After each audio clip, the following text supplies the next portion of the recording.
Good evening, everyone. My name is Desmer Gatewood. We would like to welcome our viewers at home and around the world. Tonight, we will be presenting you with the Civics of Justice statewide training. For better or for worse, this is the last thing that you will view before tonight's debate. And we hope that we can educate you guys on why Civics of Justice is important right now in 2020, in addition to all of the other electoral initiatives that we have going on. All right, so my name is Desmer Gatewood and I am with Democracy North Carolina. It is a nonpartisan nonprofit dedicating to building a political system that works for all voters. During tonight's presentation, if you have questions, you can use our handy dandy Q&A box and we will do as best as we can. Sorry, I'm adjusting my lighting here. My camera crew wasn't here on time, so we weren't able to get everything done like we were supposed to. All right, during tonight's discussion, if you have any questions, feel free to put them in our Q&A box. I am joined by my esteemed colleagues, Manny.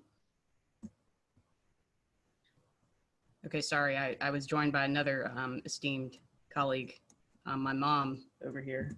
Hi, Mom. Okay, all right. Manny, our regional managing organizer in the Southeast region. Monique Richards, who is our research associate. I was about to say associative. Research associate. And Tyler, who is our executive assistant, executive coordinator rather. And together we will center police brutality. We're not going to center police brutality, I'm sorry. We're going to center the roles that police brutality, racial injustice, and the loss of Black lives have in this election.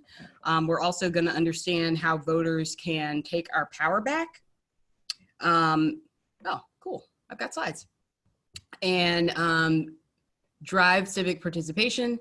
And we're going to discuss ways to help our community understand our 2020 voting options and increase voter turnout. So, the reason why this is important is because so much is at stake in 2020 right now. And I'm very glad that we can discuss this beyond just what's going to be presented to us on the ballot.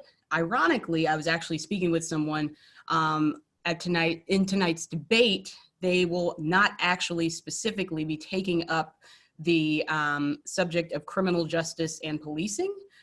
So this is something that we will have the opportunity to explore tonight in our own way. So it began as a film series and screenings in 2015. Sorry, okay, all right. I was reading if you couldn't tell, but now you can definitely tell because my screen here did something it wasn't supposed to do. Don't worry, we're gonna come back. And even if we don't, then I'm just gonna have to go off the top of my head. Okay, all right, we're back on. So we began in 2015 as a film series. And at that point it was created to help communities of color engage. Oh my goodness, this is really, okay. All right, develop a deeper analysis between the relationship between civic engagement and social issues, including criminal justice, environmental, and economic justice. The series highlighted topics that were being hotly debated at North Carolina and across the nation, including our local communities. The issues spotlighted in films and discussed interactive post-screenings programs and calls to actions that were designed to offer a forum for community members to share their perspectives, identify common ground, and discuss potential solutions to the problems at hand. So fast forward to 2020, Civics of Justice comes back at the height of the election. I'm also gonna move my windows around here because I don't like the way that this is looking. Okay, all right. Okay, at the height of the election, because we understand that democracy is about so much more than voting. Democracy is also about voting. It's also about organizing. It's about being counted in the sit-in. in the senses, engaging in protests, and making demands to elected officials. As was true in 2015 when this campaign was developed, Black and brown communities are fed up with being targeted, pandered to, racially profiled, and disrespected by local, state, and the national criminal justice systems. We are hoping that seeing this frustration take form, and this time we can use the mass uprisings to formulate a plan for democracy and continue to motivate people on what's happening in North Carolina and cities and towns across this nation. It comes now in response to the profile attempted murder of Jacob Blake. All right, of Jacob Blake. It comes now, sorry, I was reading a comment. It comes now in response to the high profile attempted murder of Jacob Blake, George Floyd, Breonna Taylor, Ahmaud Arbery, Keith Lamont Scott, and so many others taken from us at the hands of police. These same killings and the same need for action is what has also inspired Democracy North Carolina's Civics of Justice campaign years ago after the Ferguson, Missouri protests beginning on August 10th, 2014, the day after the fatal shooting of Mike Brown by police and Officer Darren Wilson. It comes now in response to recent policies and responses tied to directly what's on the ballot this year and in election cycles to come. In order to ensure everyone has what we need to survive and thrive, we must be able to participate in democratic processes on an equal basis. That's how we will choose and or become leaders we trust to represent us, and that's how we will give our representatives the information that they need to make decisions on our collective best interests and hold these leaders accountable when their actions harm us and the environment that sustains us. It comes in response to a decade of overt voter suppression and the erosion of Black and brown political power. When people are systemically excluded from democratic processes, as Black people have been for centuries, harm, injustice, and violence in all forms is but inevitable. We are seeing that in the disproportionate rates of Black people suffering harm and death due to COVID-19 and police violence, but also in the desperation that has driven so many people into the streets during the pandemic, and in the hopelessness that many people feel watching politicians abuse power they gained after winning amidst widespread voter suppression. In this moment, it comes for all of us, and it's what inspires us to have these conversations now. We know many are disillusioned. Many people will need to see the connections between what they see and feel and what's on the ballot this fall. That is the civics of justice. Thanks, I Des. will now turn it over to Monique. Thanks, Des. Great intro. I'm Monique Richards with Democracy North Carolina. And the Civics of Justice campaign, in addition to the films and case studies that highlighted the connections between racial justice, civic engagement, and our elections, we also shared striking statistics that included a clear pattern of disproportionate enforcement leveled against Black people, particularly for nonviolent and traffic offenses. So this year we have new stats, and they're damning. Based on a UNC Chapel Hill analysis of North Carolina traffic stops from 2000 through 2016, Black drivers were 63% more likely to be stopped by police than white drivers, even though as a whole, Black drivers drive 16% less. Taking into account less time on the road, Black drivers are about 95% more likely to be stopped. Black drivers are also 115% more likely than white individuals to be searched at a stop. According to the Washington Post, at least 154 people have been killed by North Carolina police since 2015. Black men make up approximately 10% of the population, but 32% of those killed by police in that time. This pattern of injustice reaches beyond policing. It also corrupts our democracy. In 2016, the Sentencing Project estimated that 91,179 North Carolinians were disenfranchised due to a felony conviction, and almost half of those 91,000 plus people were Black.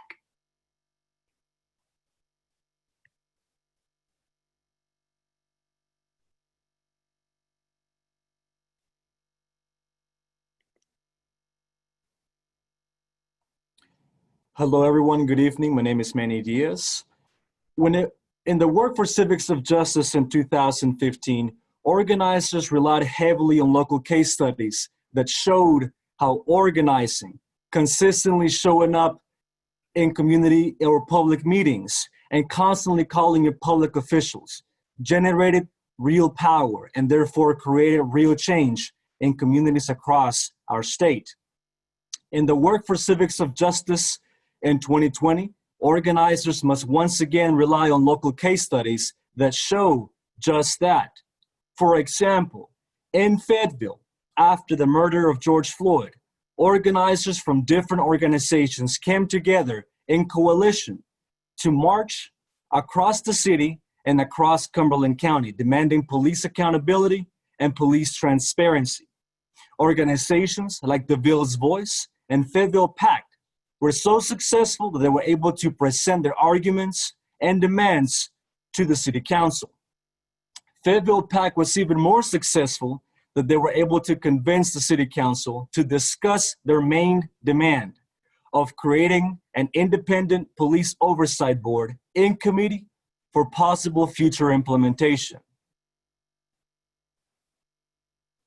I understand that the work is hard, and they understand that that work is hard. But how do these votes actually, or how do these actions actually translate into votes? Here's Kathy Greggs from Fayetteville Pact.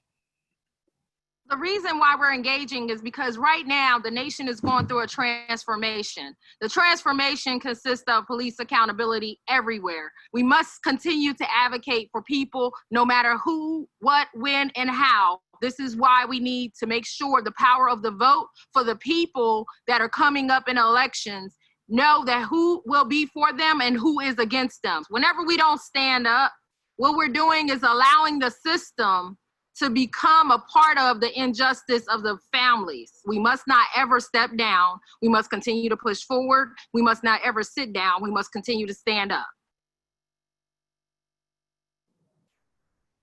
Hello, everybody. My name is Tyler Walker. I'm the executive coordinator at Democracy NC. And in addition to listening to and sharing our stories of how local activism is driving voting, the Civics of Justice Hub includes a toolbox of local case studies that illustrate how our communities are breaking the cycle of oppressive practices and policies by going beyond voting.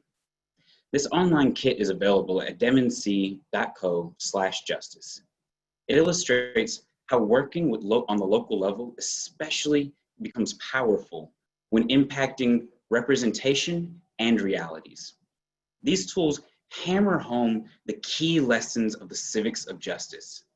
The first is that voting is only the beginning, but it is a beginning. Turnout shows that your community is active and aware and cares about the issues. Elected officials pay attention to who votes, and they act accordingly. And local elections are decided by tiny margins, so your vote truly does matter. The second is that you have to contact your local officials. Elected officials are in office to serve you and your fellow citizens. So let them know your thoughts about policies that affect you and your community.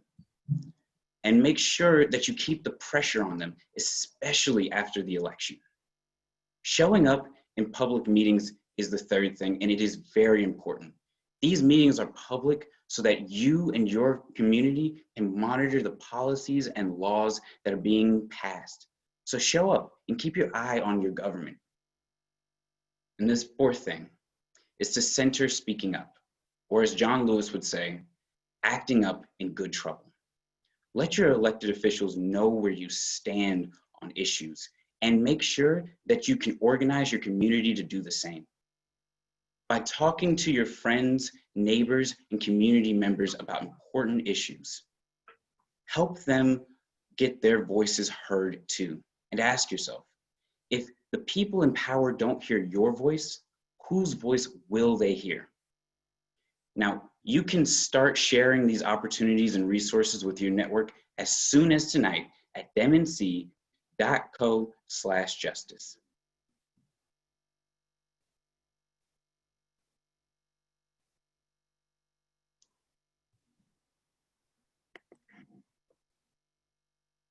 So whenever it comes about civic participation, we must do more than simply tell people to go out and vote. We must provide tangible examples of changes and solutions that will help bring a more just society going forward. Change requires solutions and results, both of which are on the ballot in 2020. So please don't forget that your mayors are on the ballot in 2020, and they are the individuals that appoints your police chiefs.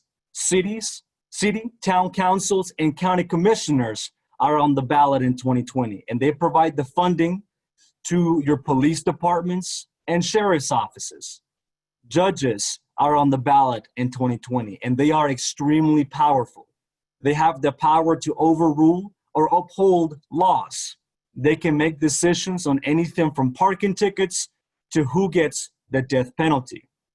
The governor is on the ballot in 2020, and they oversee agencies responsible for criminal justice. The attorney general is on the ballot in 2020, and they are the state's highest law enforcement officer. They also oversee the North Carolina Department of Justice. Don't forget that state legislators are on the ballot in 2020, and they decide what's a crime, what's the response to that crime, sentencing, and they provide funding for agencies responsible of enforcing, law enforcement. U.S. senators and U.S. House members are on the ballot in 2020, and they have the power to reform the criminal justice system at a federal level. U.S. senators also have the power to confirm the president's pick for the U.S. Supreme Court. And lastly, the U.S. president is on the ballot. They appoint the Attorney General of the United States, who heads the U.S. Department of Justice. They also have the power to pick a new member to the U.S. Supreme Court. So we must make a connection between voting and justice for 2020, because new voters this fall will be seasoned voters in 2021, 2022, and in future elections going forward. By then, they will clearly understand what's at stake, but we must begin having these conversations now. I know we've given you a lot of information about the civics of justice, what's at stake, what's on the ballot, and what these people do. It's a lot to take in, but please remember that you're never alone as a voter. You can always access ncvoter.org to obtain your sample ballot and a nonpartisan voter guide that will help you demystify the electoral process. If you're stuck, you can always contact or call our nonpartisan voter hotline, which is 888-OUR-VOTE. Someone is always available there to help you out. So this connection between justice and voting has inspired organizers, activists, and leaders across North Carolina to cast their ballot this fall. Here's what they had to say on that topic. Tell me more, what's going to be inspiring you to vote this November? I think real issues, to know that real issues will actually touch the ballot, and that we have people who are really paying attention because the people are engaged. They're just not sending someone to Congress or to sit in seats and fill them. We're actually putting our weight and our agenda, we're putting our very lives out here on the line long before we push a ballot. And I think that's encouraging, that people will stay engaged the entire 4 years and not just put someone in the seat. There have been elections in the past where I have not voted. I think in this time, it is important for me to show up in whatever ways I can and lend my voice to the national dialogue and conversation in the world right now, to speak up for what I feel is right.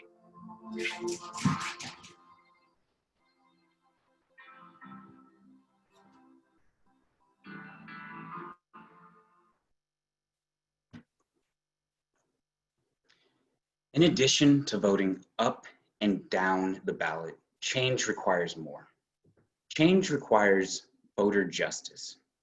In order to permanently change the current conditions, we must shift who gets to make decisions in our society.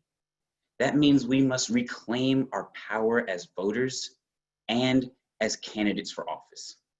This will require us to combine our protest with our efforts to help people overcome unnecessary barriers to voting so that we can elect and re-elect leaders willing to rewrite unjust laws and pass better ones that make it easier for us all to live and vote freely.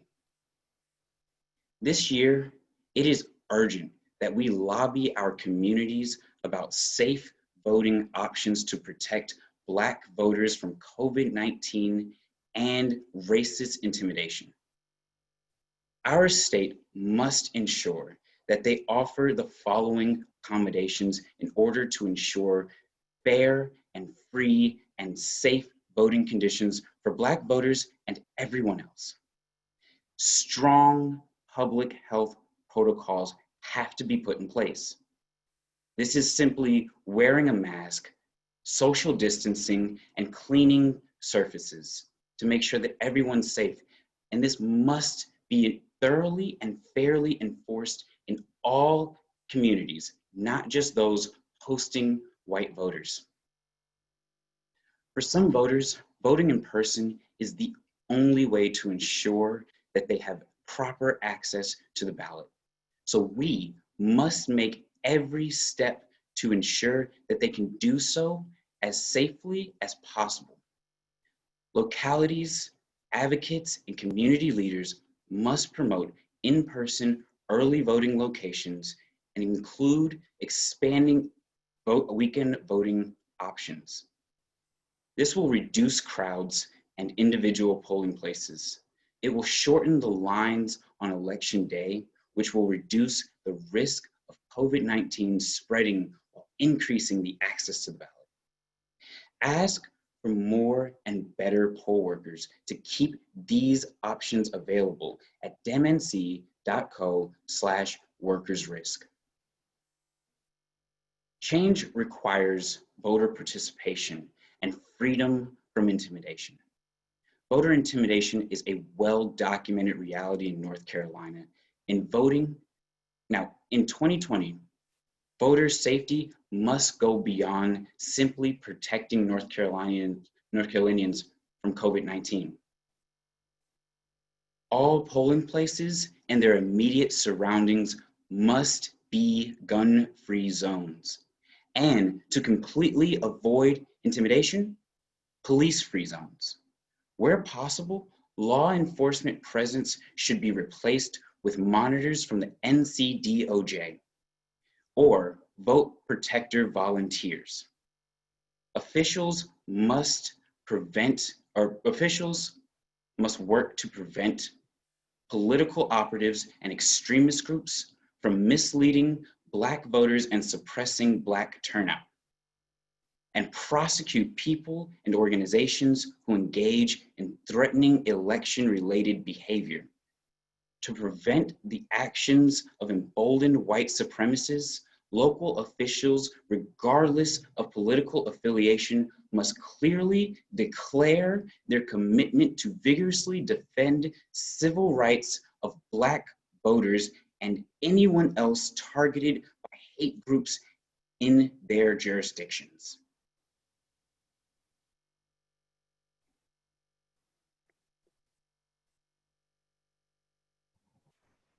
Now, I know we've given you, and again, a lot of information about the civics of justice, but we have done so because we understand how important this election is. We also know that we have to do more. So I have a question for the audience. Are you someone that's always talking to your family about every election and making sure that they register to vote? Are you someone that's always talking to your friends about the power of their vote and how every election matters? If so, you would be a fantastic candidate for our #WeVoteSquad.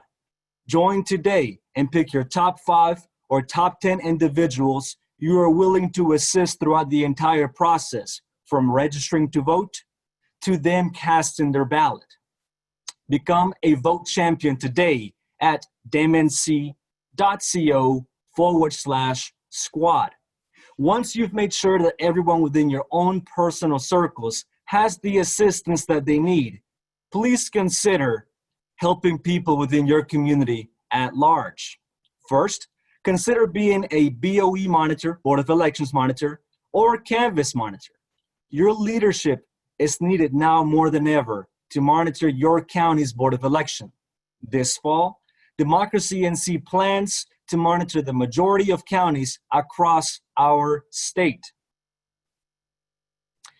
Join today at demnc.co/BOE monitor. Next, you can always become a poll worker. Counties across the state still need more help.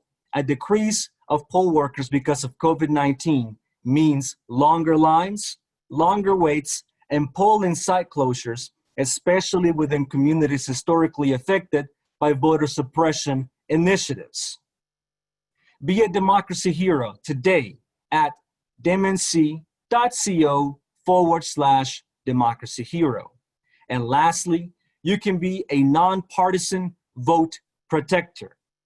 As a nonpartisan vote protector, you can assist voters in real time across polling sites all over North Carolina with any questions or concerns they may have about the voting process and anything else or any other questions they may have. Your help is needed. So please become a vote protector today at demnc.co/vote protector.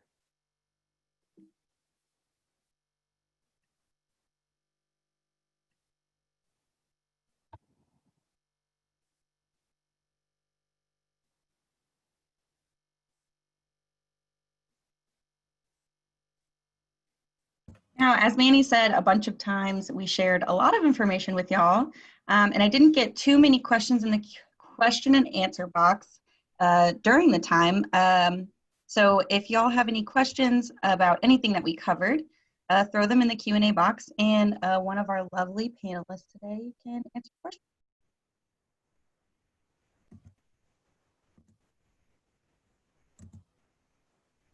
Michael from Henderson is asking if there will be access to the slide deck.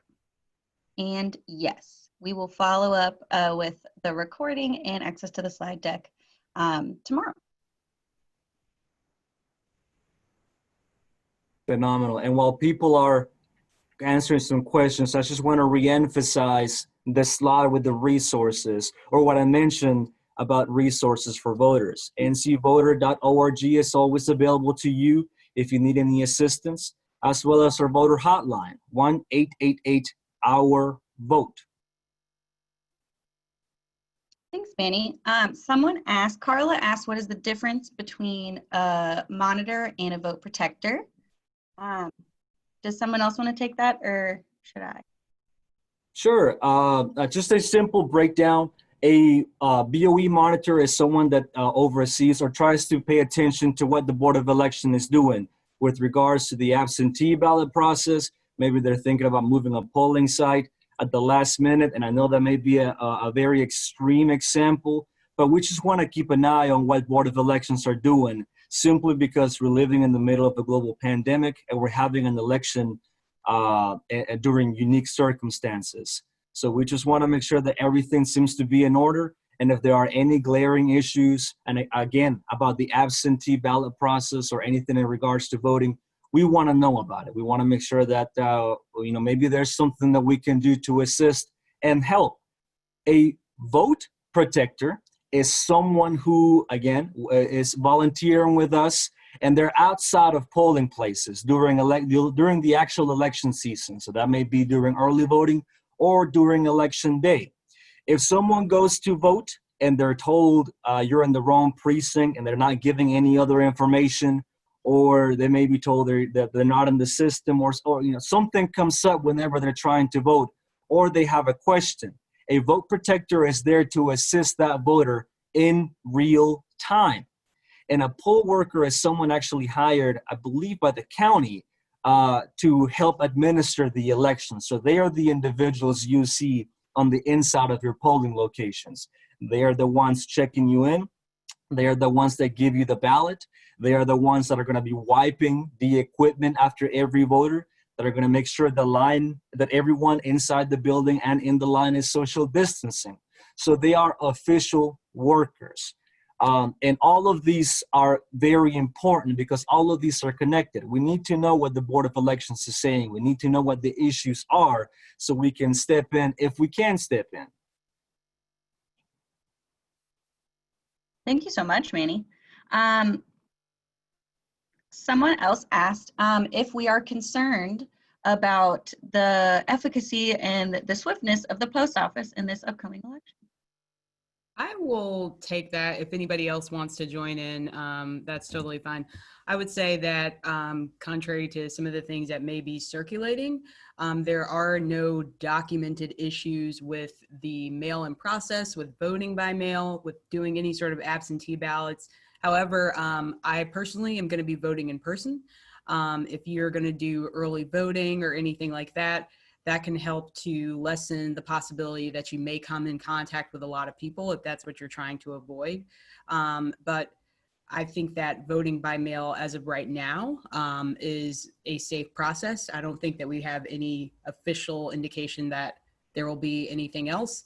But if you feel comfortable requesting an absentee ballot, you can certainly do that. But like I said, I'm personally planning on going to vote in person during early voting. Thanks, Des. That is great and super important for everyone to hear. So I hope everyone feels better about the post office. Jacqueline asked, how do we know where we're needed most, whether it's poll working or vote protecting? And I'll just say quickly that when it comes to poll workers, you can only be a poll worker in the county in which you live. So it just depends on if your county is fully staffed. And so you can check on that by basically calling your county to see if they still need help. And you can find that information at demnc.co/yourBOE, which Sailor just put in the chat.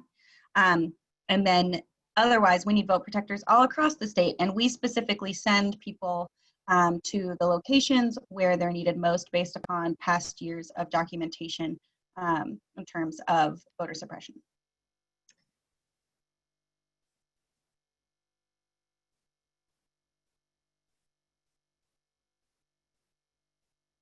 Sorry, mostly poll worker questions, and I can type those. So we have more of a philosophical question. When talking to friends who have already voted, what is the best way, or who have voted in the past and are thinking about voting now, what is the best way to get them from an issue to the democracy level structure, or speaking about democracy, holding elected officials accountable? For example, a friend who is passionate about Black Lives Matter, where should they look to start getting involved on a volunteer level? If a friend is hearing about SCOTUS and interested in protecting various rights, where do they start to get involved in community meetings? I can take that one.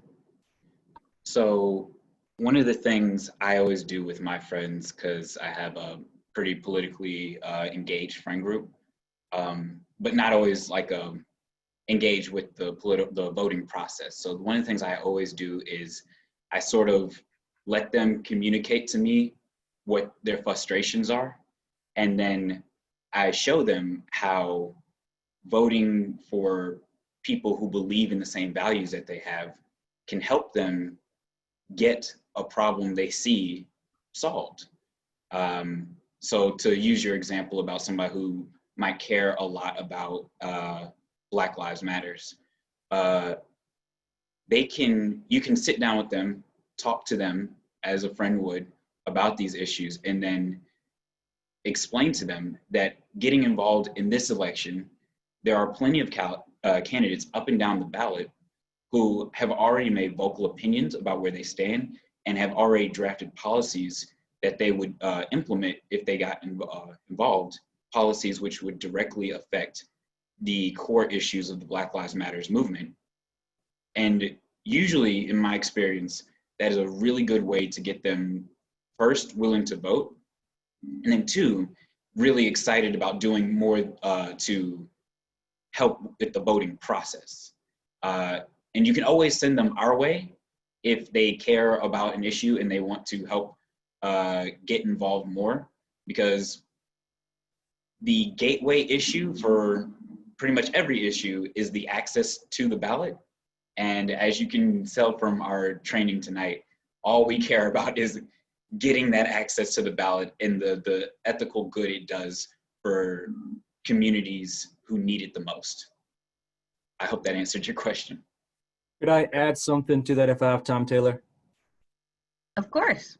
Yeah. I think Tyler said it eloquently about the listening aspect and trying to make a connection. But through conversations with other activists here in Fayetteville, especially Kathy Greggs from Fayetteville PAC, who I've had the honor and privilege of working with on several occasions, we always try to emphasize to people that voting is not an all, end solution, right? Voting isn't going to fix everything in society.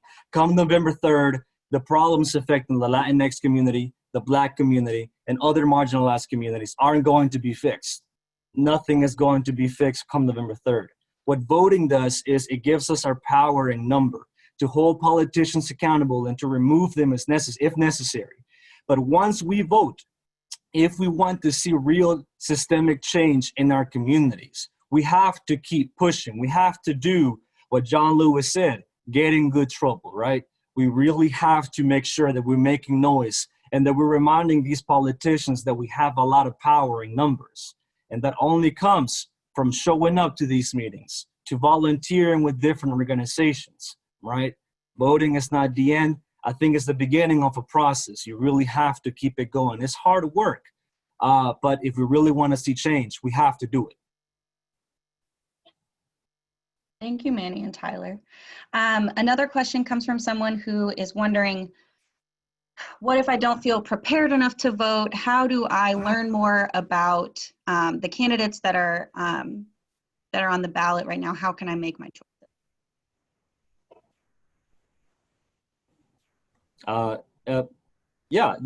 Definitely. As I mentioned earlier, you're never alone as a voter. You always have resources easily accessible to you. You can visit ncvoter.org, where you can find a nonpartisan voter guide that tells you who is running for office. I've seen some descriptions there for federal offices to a lot of statewide offices.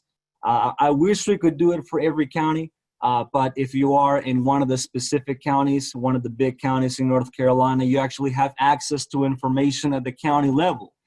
All of that is very accessible to everyone. It's easy to read, easy to follow. All the information is there. Thank you, Manny. And we do have a good amount of counties up there, so hopefully that's helpful for y'all.